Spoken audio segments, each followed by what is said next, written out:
might come from various denominations and traditions within the Jesus movement, but we're all one in Christ. And all of us add a unique and particular flavor to the church as we witness the good news of God in Christ. And I welcome you to this service, Good Friday service of Shadows. We are journeying with Christ through many aspects of his life in Holy Week, but none so as important than this week. And Sunday will not make sense unless we travel with Jesus through the shadows of the valley of death. So I invite you to listen to Scripture. And in your booklet, there are reflections that will help guide you through the service. And as each reader comes and reads and you reflect, they will extinguish a candle and the room will get darker and darker until we enter the darkness of the grave. But we know that's not the end of the story. So journey with Christ and all of us together as Sunday happens. But first, death.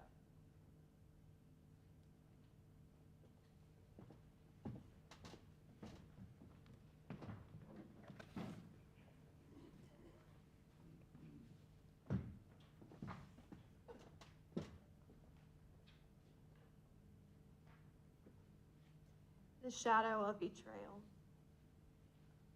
Matthew 26, 20 to 25.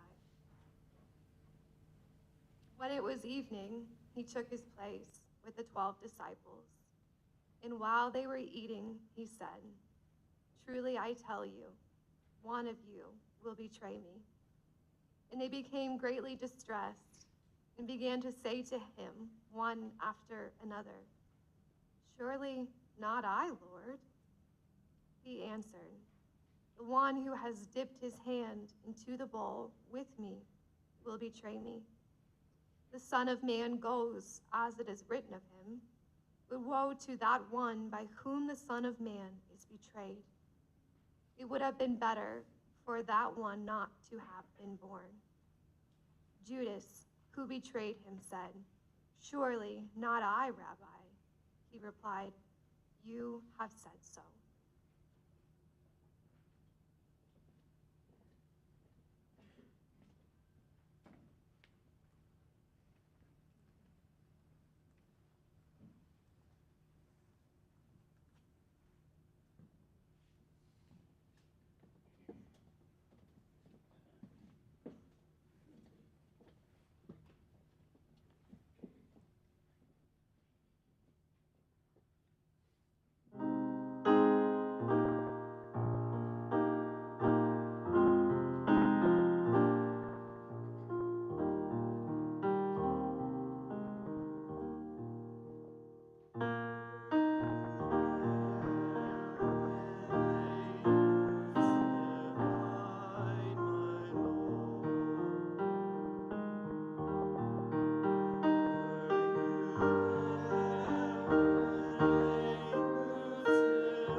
darkness of praying alone. Luke 22:39-46. He came out and went, as was his custom, to the Mount of Olives, and the disciples followed him. When he reached the place, he said to them, "Pray that you may not come into the time of trial." Then he withdrew from them about a stone's throw, knelt down, and prayed, "Father, if you are willing, remove this cup from me, yet not my will, but yours be done." Then an angel from heaven appeared to him and gave him strength. In his anguish, he prayed more earnestly, and his sweat became like great drops of blood falling down on the ground. When he got up from prayer, he came to the disciples and found them sleeping because of grief. And he said to them, "Why are you sleeping? Get up and pray that you may not come into the time of trial."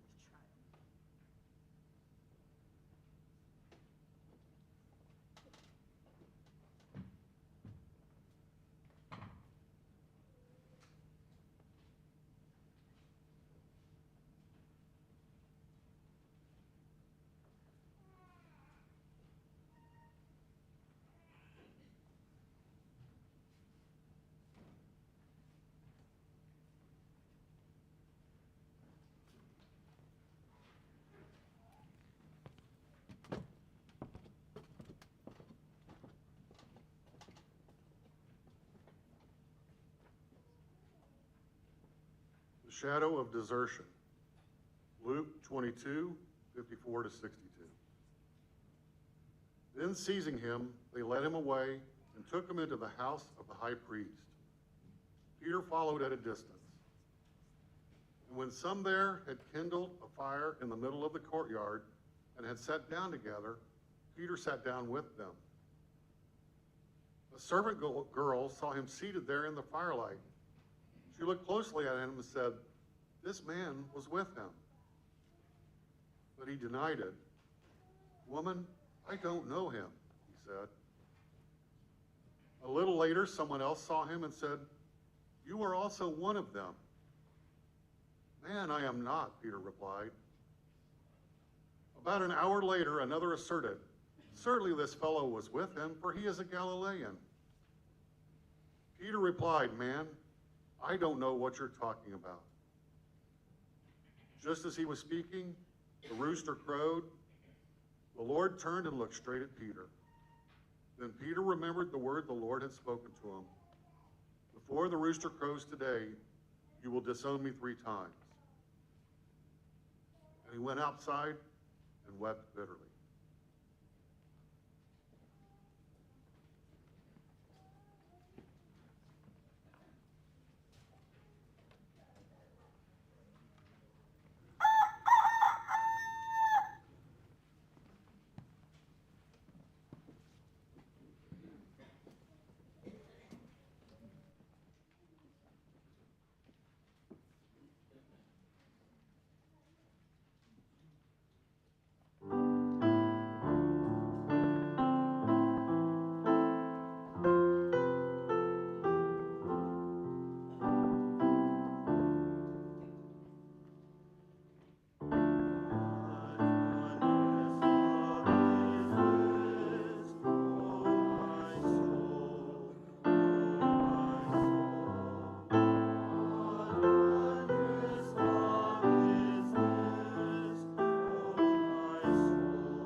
the shadow of accusation.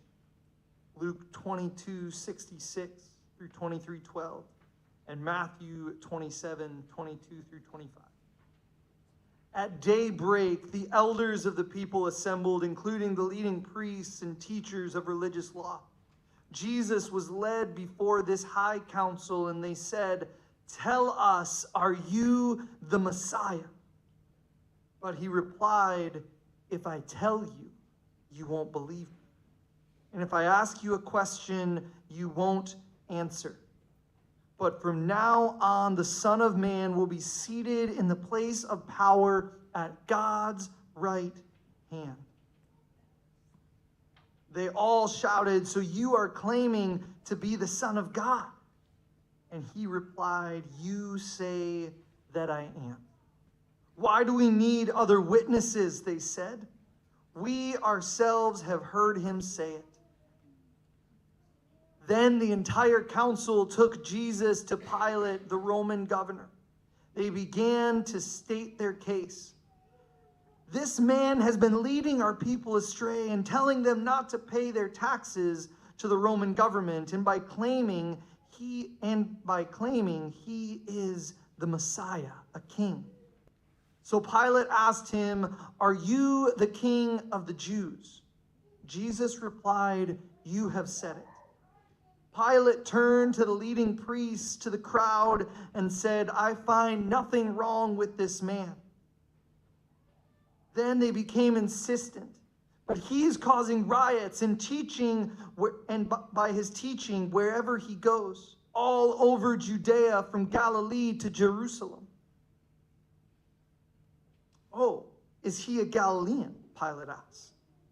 When they said that he is, Pilate sent him to Herod Antipas, because Galilee was under Herod's jurisdiction, and Herod happened to be in Jerusalem at the time. Herod was delighted at the opportunity to see Jesus because he had heard about him and had been hoping for a long time to see him perform a miracle. He asked Jesus question after question, but Jesus refused to answer. Meanwhile, the leading priests and teachers of religious law stood there shouting their accusations. Then Herod and his soldiers began mocking and ridiculing Jesus. Finally, they put a royal robe on him and sent him back to Pilate. Herod and Pilate, who had been enemies before, became friends on that day. Pilate then responded, "Then what should I do with Jesus, who is called the Messiah?" They shouted back, "Crucify him!" "Why?" Pilate demanded. "What crime has he committed?" But the mob roared even louder, "Crucify him!" Pilate saw that he wasn't getting anywhere and that the riot was developing. So he sent for a bowl of water and washed his hands before the crowd, saying, "I am innocent of this man's blood. The responsibility is yours."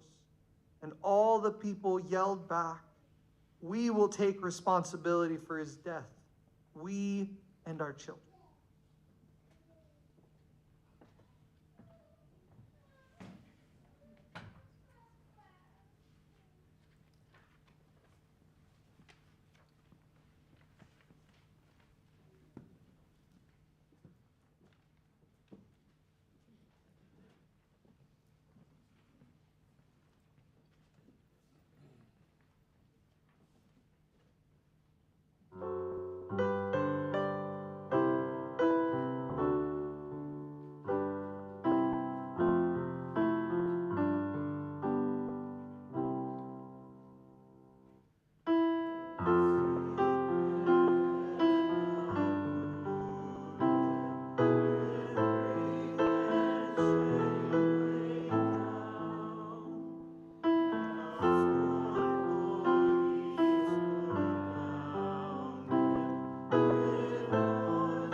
darkness of crucifixion.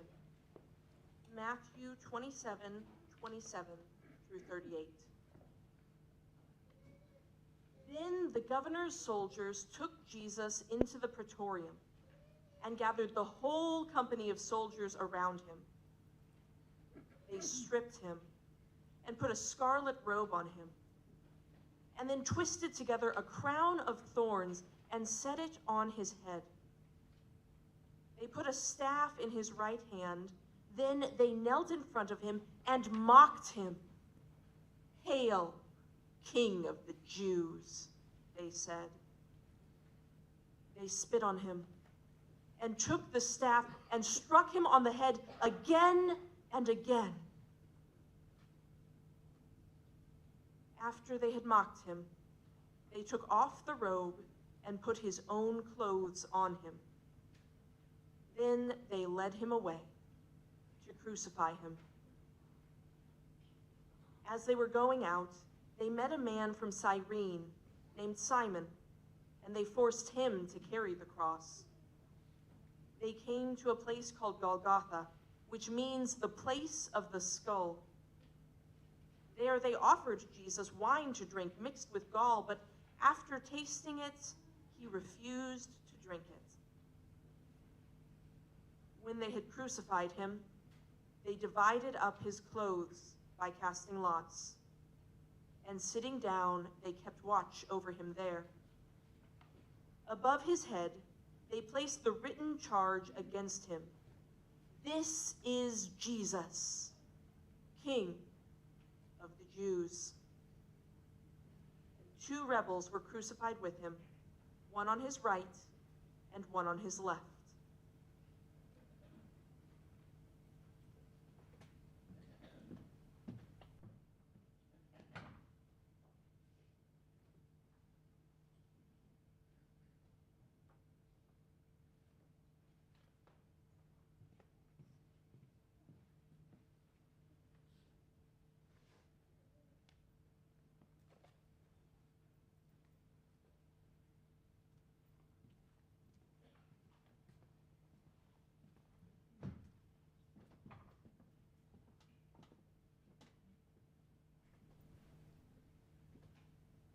Shadow of death.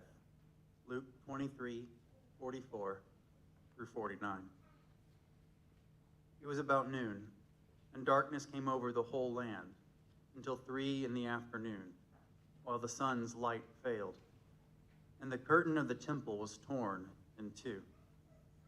Then Jesus, crying with a loud voice, said, "Father, into your hands I commend my spirit." Having said this, he breathed his last.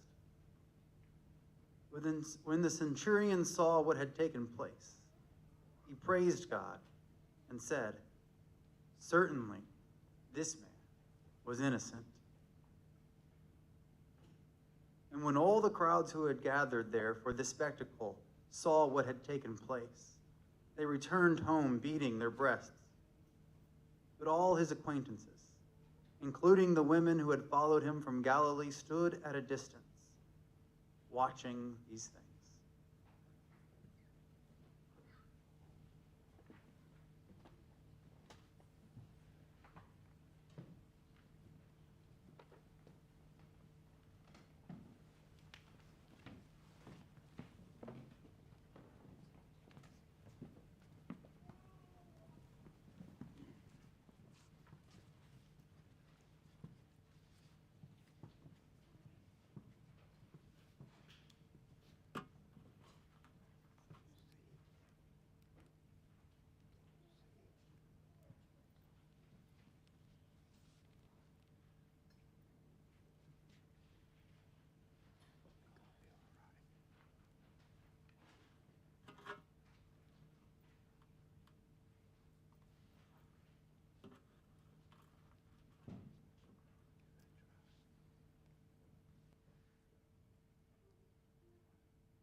darkness of the tomb, a reading from the Gospel according to John. After these things, Joseph of Arimathea, who was a disciple of Jesus, though a secret one because of his fear of the religious leaders, asked Pilate to let him take away the body of Jesus. Pilate gave him permission, so he came and removed his body. Nicodemus, who had at first come to Jesus by night, also came, bringing a mixture of myrrh and aloes, weighing about 100 pounds. They took the body of Jesus and wrapped it with the spices in linen cloths, according to the burial custom of the Jews. Now there was a garden in the place where he was crucified, and in the garden there was a new tomb in which no one had ever been laid. And so, because it was the Jewish day of preparation, and the tomb was nearby, they laid Jesus